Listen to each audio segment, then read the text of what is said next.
सबसे पहले आप सभी बड़ों को मेरा प्यार भरा प्रणाम और छोटों को मेरा ढेर सारा प्यार। मैं अंकिता लटवाल फिर से आ गई हूँ एक नए ब्लॉग के साथ।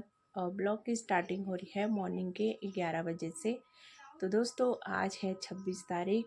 तो आज है वट सावित्री का व्रत। तो आप सभी महिलाओं को वट सावित्री की ढेर सारी शुभकामनाएं और बधाइयाँ। तो मेरा भी व्रत है यहाँ पर। तो अभी मैंने पूजा वगैरह कुछ नहीं करी है। तो आज पूजा 12 बजे के बाद ही करनी है। तो कल शाम यहाँ पर मेहंदी लगाई हुई है, एक ही हाथ में लगाई और इस हाथ में खाली अभी थोड़ा सा ऐसे बनाया फिर धो दिया, क्योंकि बच्चों के साथ मेहंदी लगाना बहुत मुश्किल है। तो जब कल शाम सो गया था गोलू तब उसके बाद लगाई। तो अभी सोया हुआ है।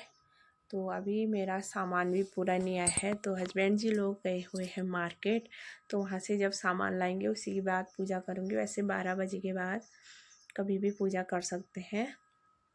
तो जब वो आ जाएंगे तभी पूजा करूँगी। तो अभी मैंने नॉर्मली सूट पहनी हुई है। तो जब पूजा करूँगी तो साड़ी वगैरह सारा सब चीज़ पहनूँगी पिछोड़ा। तो मिलते हैं तभी जब वो आ जाएंगे। तो पूजा वगैरह भी करेंगे। और मौसम आजकल बहुत ज़्यादा ख़राब हो रहा है। तो सुबह से बहुत ज़्यादा बारिश हो रही थी। कल तो दिन भर बारिश थी, शाम शाम को थोड़ा मौसम ठीक हो गया था। तो आज भी सुबह से बारिश थी। तो अभी धूप आई हुई है, चटक सी धूप आई हुई है।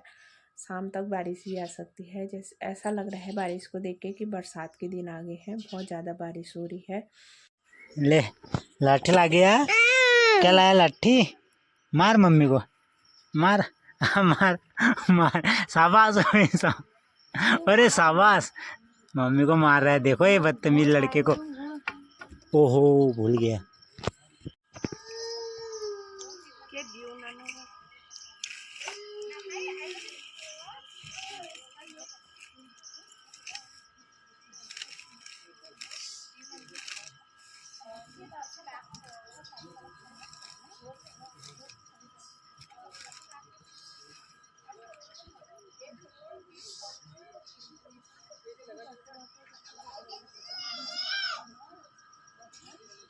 इसमें भी हो जाती है।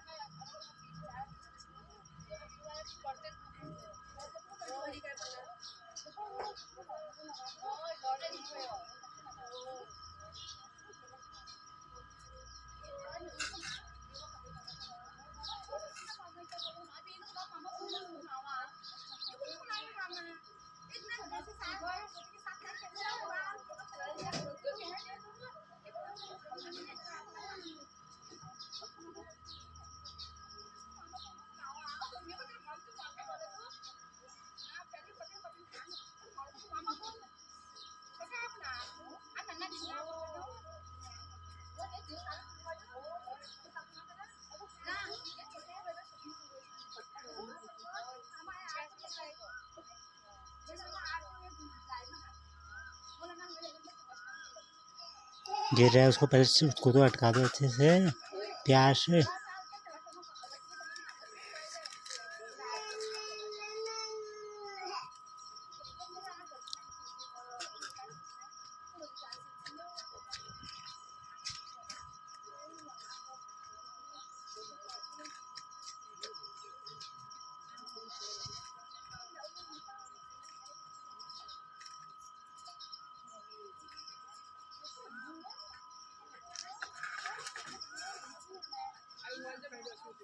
को लोटे में हाथ नहीं लगून।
क्या कर रहे हो?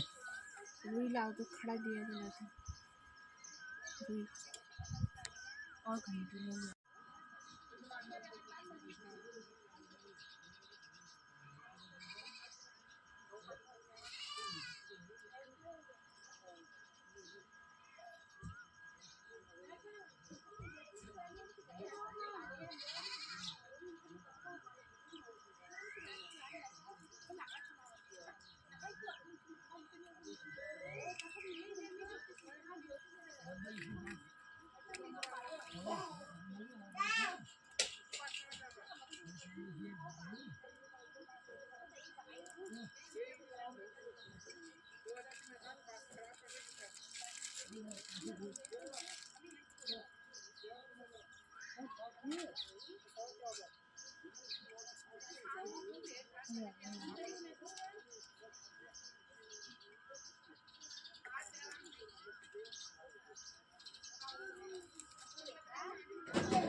पहले पढ़ते हैं।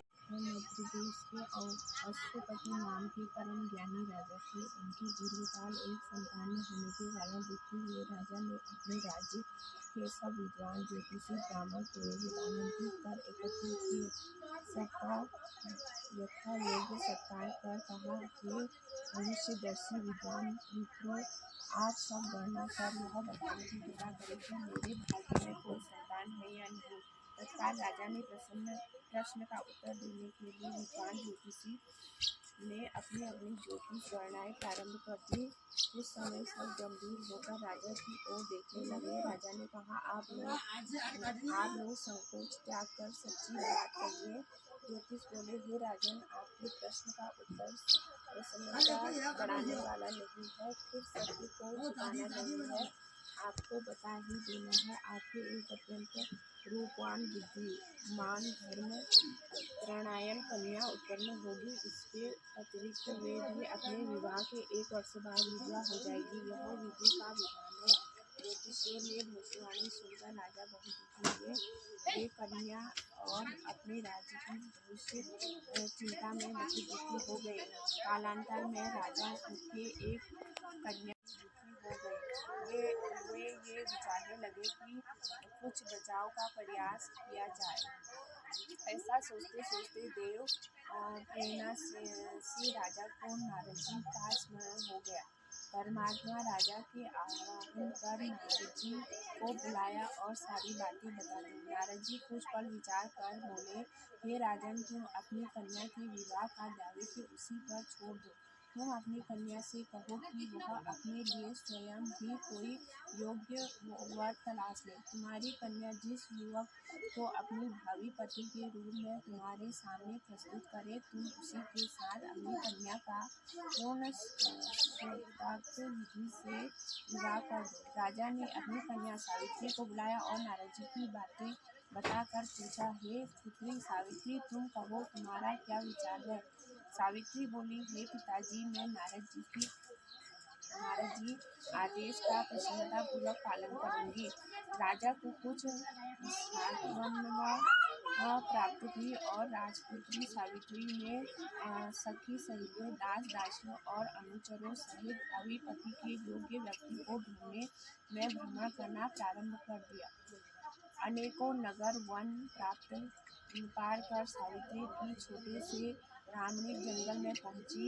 वहां पहुंचकर सावित्री ने अपना रथ रुकवाया और कुछ देर प्रकृति की सुंदरता निहारने के बाद सावित्री विश्राम करने लगी। आँख खुलने पर एक वृक्ष की डाल पर बैठकर कुल्हाड़ी से लकड़ी काटता एक सुंदर बलिष्ठ गौर करूंगी। नारद जी ने और सावित्री के पिता ने उसे तरह तरह से समझाया, पर सावित्री सत्यवान से भी विवाह करने पर दृढ़ रही। तो नारद जी ने कहा, तुम्हारा कल्याण हो, जीवन सुखी हो। नारद जी आशीर्वाद देकर विदा हो गए। सावित्री की इच्छा अनुसार उसके पिता ने उसका विवाह सत्यवान के साथ कर दिया। सावित्री को ज्ञात था कि 1 वर्ष बाद उसके पति की मृत्यु हो जाएगी। ऐसे में यदि शंकर जी को प्रसन्न कर लिया जाए तो विधि के विधान पर विजय पाई जा सकती है, क्योंकि शंकर जी के विषय में प्रसिद्ध है। ये हमारा मंकू है, हमारा मंकू है जो पापा को बहुत ही तंग करता है। पापा के गोदी में ही घूमते हैं ना। पापा को पा करो, पापा को पा करो मंकू, पापा को पा करो। अरे दिव्य पुरुष को देखकर सावित्री ने पूछा, आप कौन है? इसने उत्तर दिया, मैं यमराज हूँ। मेरे पति की आयु समाप्त हो चुकी इसको बजा, है, घंटी बजा, ये ले, प्राण लेने आया हूँ। अपनी बात इधर समाप्त पकड़, कर इधर पकड़। यमराज ने सावित्री की गोद में अचेत पड़े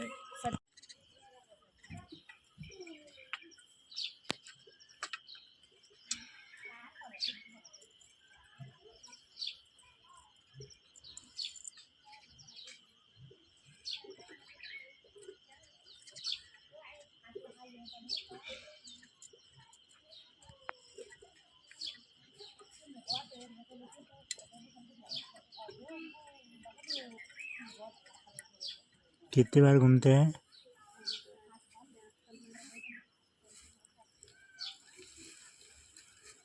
लगा रहो, ठहरो, थोड़ा लागू ना जरा, नहीं हुआ वो।